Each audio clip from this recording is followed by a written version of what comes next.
അപ്പോൾ ഇന്നത്തെ എപ്പിസോഡിൽ കാണിക്കുന്നത് നമ്മുടെ അനീഷിനെ സുപ്രൂട്ടൻ എന്ന് വിളിച്ച് ആദിലയും നൂറയും പ്രൊവോക്ക് ചെയ്യുന്നതാണ് കേട്ടോ. അപ്പോൾ അത് അനീഷ് പറയുന്നുണ്ട്, എൻ്റെ കൺസെൻറ്റ് ഇല്ലാതെ നിങ്ങളോട് ആരെ എന്നെ അങ്ങനെ വിളിക്കാൻ പറഞ്ഞതെന്നൊക്കെ പറഞ്ഞിട്ട്. അപ്പോൾ അങ്ങനെ അവർ ഒന്നും രണ്ടും പറഞ്ഞ് വഴക്കിട്ടുകൊണ്ടിരിക്കുന്നതിനിടയിൽ കോമഡി ആയിട്ട് നടക്കുന്ന കാര്യങ്ങളെന്ന് വെച്ചാൽ ഷാനവാസ് പറയുന്നുണ്ട്, എൻ്റെ കൺസെൻറ്റ് ഉണ്ടായിട്ടാണോ നീ എന്നെ മരക്കഴുതേ എന്നൊക്കെ വിളിക്കുന്നത്. അതുപോലെ തന്നെ ഷാനവാസ് അനീഷിൻ്റെ കയ്യിൽ പഴം ഉണ്ടായിരുന്നത് മുറിച്ച് കഴിക്കുകയൊക്കെ ചെയ്യുന്നുണ്ട് കേട്ടോ. പിന്നെ അക്ബർ അതുപോലെ തന്നെ സൈഡിൽ കൂടെ വന്ന് വിരൽ ചൂട്ടുകയൊക്കെ ചെയ്യുന്നുണ്ട് അനീഷ് ചെയ്യുന്ന പോലെ. അതായത് അവരെല്ലാവരും അതൊരു കോമഡി ആക്കി എടുക്കാനാണ് നോക്കുന്നത്. പക്ഷേ ഇതിനകത്ത് സീരിയസ് ആയിട്ടുള്ളൊരു കാര്യം എന്തെന്ന് വെച്ചാൽ നമ്മുടെ ആദിലയും നൂറയും അനീഷിനെതിരെ ഗെയിം കളിക്കാൻ തുടങ്ങിയിരിക്കുന്നു.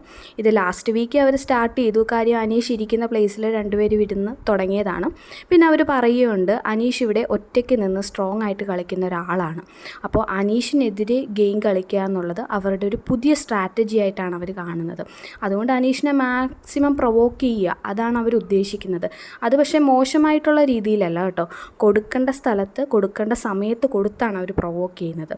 അപ്പോൾ ഇതെന്തായാലും എപ്പിസോഡിൽ കാണാം.